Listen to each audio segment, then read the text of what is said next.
ప్రస్తుతం వైసీపీ ఎమ్మెల్యేల పరిస్థితి రెంటికి చెడ్డ రేవడిలా ఉందా? 10 మంది ఎమ్మెల్యేల పరిస్థితి ఇదైతే ఒక చర్చనీయాంశం అయింది. ఎందుకంటే మొత్తం జగన్తో కలిసి 11 మంది గెలిచారు 2024 ఎన్నికల్లో. జగన్, పెద్దిరెడ్డి రామచంద్రారెడ్డి, మరో ఇద్దరు ముగ్గురిని పక్కన పెడితే చాలా మంది కొత్త వాళ్ళే ఎమ్మెల్యేలు అందరూ కూడా. అయితే ధీటుగా కూటమికి పోటీ ఇచ్చి మరి ప్రజా దీవెన్ పొందారు అంటే వాళ్ళు గ్రేట్ అని చెప్పాలి. అంత హయాంలో కూడా సైకిల్ వేవ్లో కూడా వైసీపీ ఎమ్మెల్యేలు సభకు రావాలి అనేది కూటమి కోరుతోంది. స్పీకర్ గారు చెప్పారు, పవన్ కళ్యాణ్ గారు చెప్పారు, చంద్రబాబు నాయుడు గారు చెప్తున్నారు.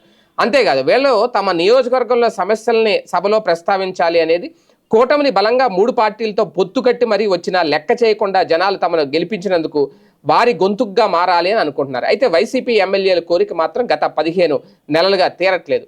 అసెంబ్లీకి వెళ్ళకూడదని వైసీపీ అధినాయకత్వం నిర్ణయించింది. దాంతో సభకు వచ్చి అధ్యక్ష అనే ఛాన్స్ని అయితే వాళ్ళు కోల్పోతున్నారు. అదే సమయంలో ఇటు నియోజకవర్గంలో ప్రజల ముందు వారు దోషులుగా నిలబడుతున్నారు. సభకు రాకుండా జీతాలు తీసుకుంటున్నారు అనే నిందలు కూడా మోస్తున్నారు. వైసీపీకి ఈ ఎమ్మెల్యేల బలం వారే పార్టీకి ఉన్న పెద్ద ఆస్తిగా చూడాల్సిన అవసరం అయితే ఉంది. వీరిని ముందు పెట్టి వైసీపీ రాజకీయం చేయాలి.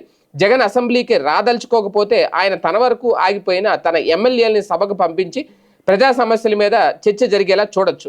ఆ విధంగా సభలో వైసీపీ వాయిస్ గట్టిగా వినిపిస్తోంది. ఇటు ఓట్లేసిన ప్రజలకు కూడా న్యాయం జరుగుతుంది. మరోవైపు చూస్తే రాష్ట్రంలోని ప్రజా సమస్యల మీద ఎలుగెత్తి చాటినట్టు కూడా అవుతుంది. కానీ వారికి సభకు రావాలని అధినాయకత్వం పంపించడం లేదు అనేది కూడా అక్కడ వాళ్ళు చెబుతున్నమాట. వాళ్ళకి మనసులో ఉన్నా సరే అలాగని చెప్పి మీడియా ముందుకు కూడా వాళ్ళు వచ్చే పరిస్థితి లేదు. ఏపీలో కూటమి ప్రభుత్వం మీద విమర్శలు చేయాలి అంటే మాజీ మంత్రులు, మాజీ ఎమ్మెల్యేలకి ఆ బాధ్యత అప్పగిస్తున్నారు. వాళ్ళే మీడియా ముందుకు వస్తున్నారు. గెలిచిన ఎమ్మెల్యేలు సైలెంట్గా, ఓడిన ఎమ్మెల్యేలు మాత్రం మీడియా ముందు ఫోకస్ అవుతున్నారు.